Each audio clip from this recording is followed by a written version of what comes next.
Okay, we're going to talk about sunscreens, and we'll start out first of all the chemical structure of estrogen, and then the joke is, do you want to know what turns a woman on? It's the phenol group in the estrogen molecule.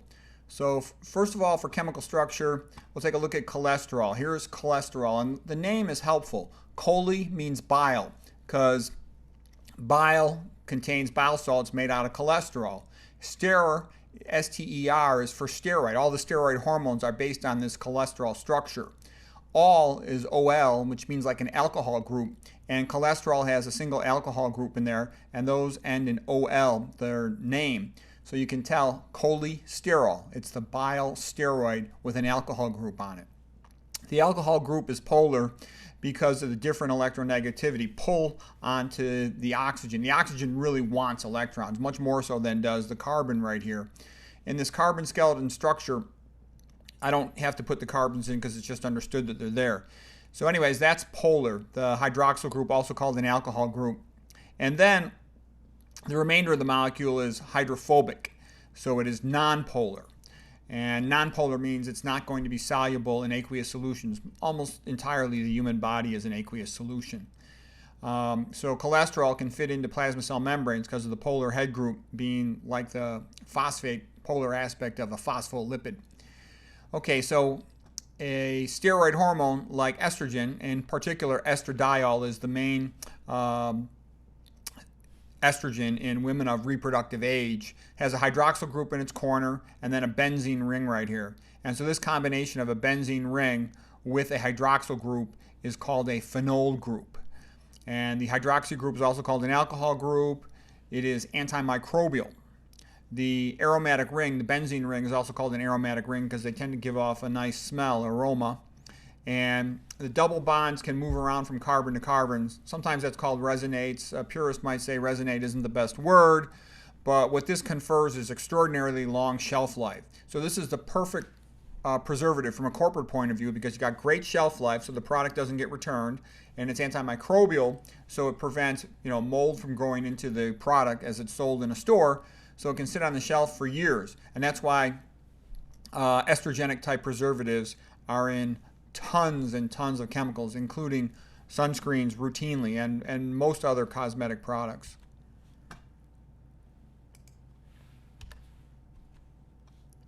Okay, so we're talking about sunscreens, and there's two main types of sunscreen. So the first type is inorganic. Inorganic means without carbons. The inorganic sunscreens are also called physical because it implies a physical blocker of the sunlight. And they're also called mineral because they're made out of minerals, so to speak. And so these are sun blockers. And there's only two of them. There's zinc oxide and titanium dioxide. They were originally thought to almost just reflect the sunlight like a mirror or a shield. They actually do absorb some of it, but for our purposes, sun blocker, these terms are good for our working purposes. There's less penetration into the skin of the zinc oxide or the titanium dioxide when there's not any nanoparticles. The reason why people were not completely thrilled, and the typical zinc oxide old-fashioned type is like the big white nose on a lifeguard from the thick cream. However, they now can make them with nanoparticle formulations where they make the particles very small, and these cosmetically look better. A micro size actually means bigger than nanoparticle, in case you come across those terms. They're not estrogenic, and they're barely at all absorbed into the body. So that's good. Okay, the next main category of sunscreens are what is called the organic, because they contain carbons in them. They're also called the chemical sunscreens. They're also called ultraviolet absorbers, and it was thought before that they function like a sponge, like they catch the ultraviolet photon and then prevent it from injuring the body. Okay, and they've got a special chemical structure that very much relates to the estrogenic molecules. Quite often they are estrogenic. The problem is, in biochemistry, like dissolves like. So your skin is mostly made out of lipid and keratin material, and lipids are absorbed relatively rapidly transdermally. Theoretically, we evolved from sea creatures in the ocean, and our skin's made to keep water out so you can swim in the ocean and you don't get all waterlogged. Okay, you don't gain 20 pounds instantly when you jump into water. But lipids put on your skin with a medication are rapidly absorbed transdermally. These are some of the names of them. Whenever you hear the word benz or B-E-N-Z or phen, P-H-E-N-Y, that usually means that you're dealing with an estrogenic chemical with a benzene ring on it or a phenol group on it. And so these are some of the real common ones. The most important one for our purposes to talk about is going to be oxybenzone, but just all of these things, you can think of them as being estrogenic. And whenever you see that, you can think of it as being probably estrogenic.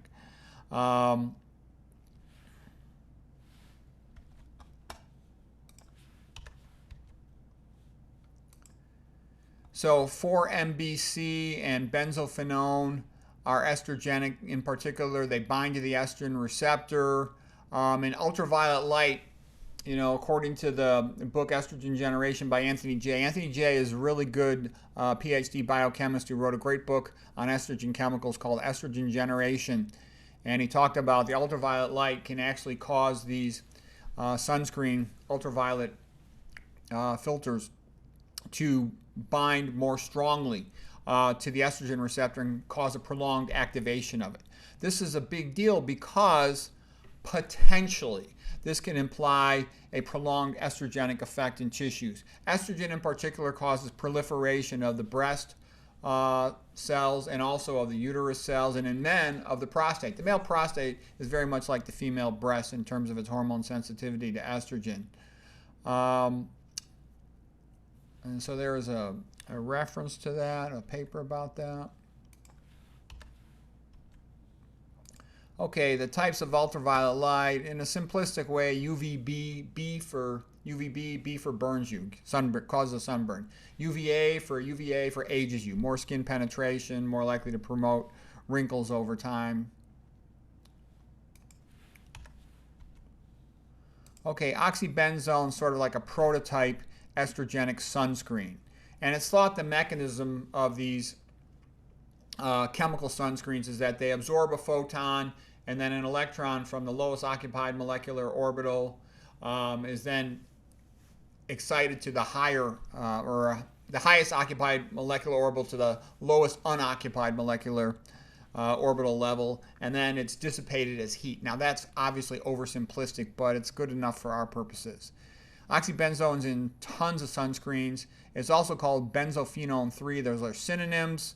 It's not well removed by wastewater treatment facilities such that it could be in someone's drinking water. It's transdermally absorbed, as we spoke about, as are most of these estrogens. And it's even absorbed. There was a JAMA paper, Journal of the American Medical Association, that not just oxybenzone, but several other sunscreen chemicals are absorbed in relatively surprisingly high amounts, especially oxybenzone. 97% of people in one study, they all tested positive for oxybenzone in their urine. It is estrogenic, and it has what is thought to be anti-androgenic effects. It's lipophilic like other estrogens, so that it can be absorbed transdermally, and it can accumulate in one's fat tissue. So the point being is, if somebody's repeatedly applying this or to their skin or in contact with this chemical, it can accumulate over time into higher amounts. It has been found in human breast milk. It obviously is found in human urine. And it's been shown to reduce the activity of the calcium ATPase enzyme. We'll talk more about all that in just a moment. There's some references here below. Okay, now we'll talk a little bit about the sun blocker, titanium dioxide nanoparticles. Now, I recommend don't ever put nanoparticles on yourself. They're not well enough understood yet to know whether or not they're safe. Nanoparticle means super small, like 10 to the 9th, 10 to the negative 9th meters, all right? And that can be transdermally absorbed. And the fear is, well, if it can cross your skin barrier, is it potentially going to cross other barriers in your body, potentially going to cross your blood-brain barrier, your blood-testicle barrier? The capillary endothelial cells are connected tightly to each other in the brain. They're called tight junctions. And that's to prevent things that don't belong from getting into the brain tissue. And so the fear is that nanoparticles, some of them might be able to enter the brain and have a toxic effect. In fact, titanium dioxide nanoparticles are thought to be neurotoxic, and it's thought that they impair function of the SERCA ATPase. So SERCA means sarcoplasm endoplasmic reticulum, calcium, ATPase. And what that is all about is calcium's like an on-off light switch in a cell, in a neuron as well. And the cell has to very precisely regulate the amount of calcium in its cytoplasm. If the cytoplasm calcium gets too high, the cell becomes overactive, and that can cause abnormal function like anxiety in the brain cells and the brain neurons if they're overly active when they shouldn't be. And even more worrisome too, when it becomes a prolonged chronic thing, and if there's decreased oxygen supply to that neuron, decreased glucose supply to that neuron, that brain neuron can be overstimulated and it can fail. It can die of what's called apoptosis, programmed cell death due to overstimulation. The name for programmed cell death due to overstimulation in a neuron is called excitotoxicity. So in brain cells, extra calcium is stored in the endoplasmic reticulum. Sarcoplasm is a term that applies especially to muscle cells, so they'll store extra calcium in the sarcoplasm. But in a neuron, after, let's say, the neuron's fired an action potential, it wants to, so to speak, turn itself off, then it will pump calcium outside of the cell into the extracellular matrix, and especially through the knockout exchanger, the sodium-calcium exchanger. That's one way it gets that calcium out of the cytoplasm. Another way is it'll pump calcium into the endoplasmic reticulum, and that's where this enzyme comes into play, SERCA, sarcoplasmic endoplasmic reticulum calcium ATPase. So titanium dioxide nanoparticles have been shown to inhibit the function of SERCA. Not good. You don't want anything inhibiting SERCA. It also inhibits the SERCA enzyme in the testicles, which makes me think that it's somehow getting across the blood-brain barrier and the blood-testicle barrier. Okay, so it impairs spermatogenesis function and sperm function, so that means that it can cause infertility. So one has to be careful about just randomly applying chemicals to themselves. It's a dangerous thing to do. Some other references here about it causing inflammation in the heart, cardiac inflammation in mice. This book, Calcium Connection by Brindy Brody, is a very good book. It talks a lot about inhibitors of the SERCA enzyme in multiple different contexts. Okay, zinc oxide nanoparticles. Now this is for zinc oxide has also been made into nanoparticles, and the reason companies do this is typically, we talked about the lifeguard's big bulky cream on the white nose.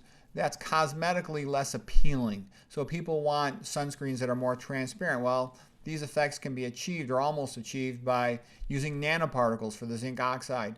But the problem is the zinc oxide, if it gets into the eyes, the nanoparticles get absorbed and they affect the eyes. They can be harmful to the eyes, is what it's thought based on research in vitro.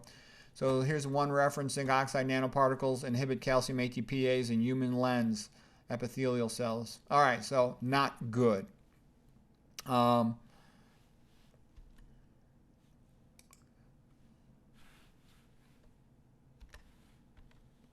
And the relevance of all this information is it's going to help you be able to intelligently choose what sunscreen to use for yourself or for your kids. Okay, so there was a big article in the Journal of the American Medical Association on sunscreens. So here it is. The title of the article: Maximal Use Conditions on Plasma Concentrations of Sunscreen Active Ingredients.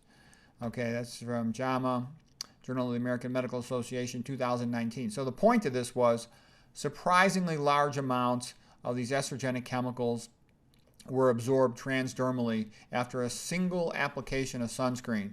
And these four chemicals in particular, avobenzone with the benz in there, oxybenzone, octocrylene, and ecamsul, were all absorbed in amounts greater than 5 nanograms per milliliter on the first day when they measured it post-application.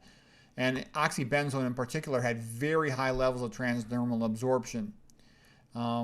So the question then becomes, well, is this safe? And it's not exactly known what effect it's going to have. Oxybenzone is known to be estrogenic and have some estrogenic effects. And these estrogens, they can get into the breast milk. If a woman is nursing, I would strongly recommend she doesn't, put this on her skin. That would be my thoughts. Can I prove that it's a bad idea? No, but I can certainly say common sense would suggest it's not a good idea to have exogenous estrogens going into one's breast milk, and the baby might cause premature pubertal features, not good for the baby.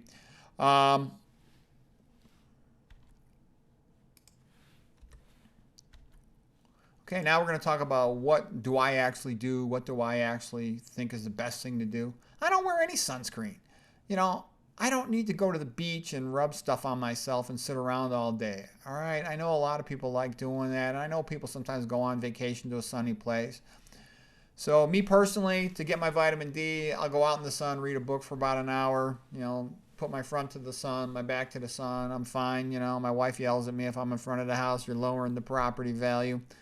You know, that's all I need to do. My vitamin D is always good.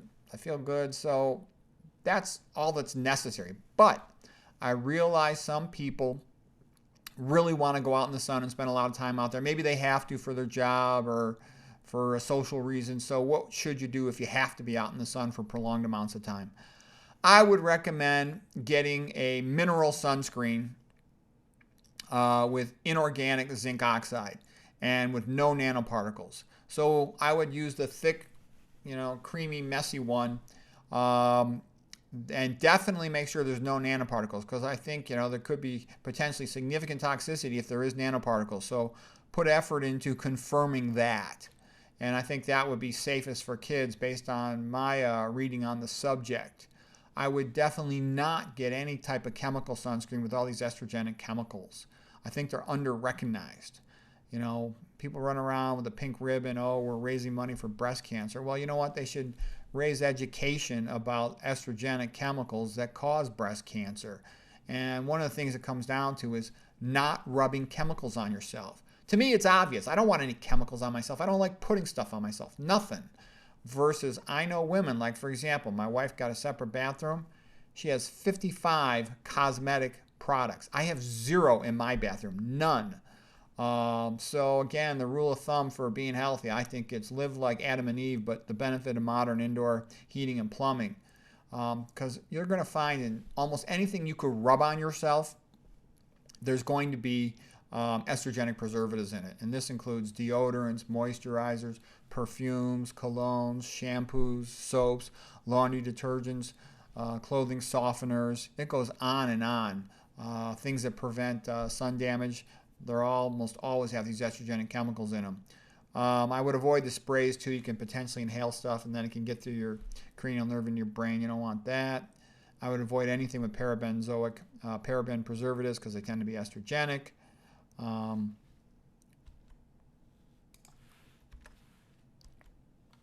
then here's just a couple of references for anybody who's curious to read more about it.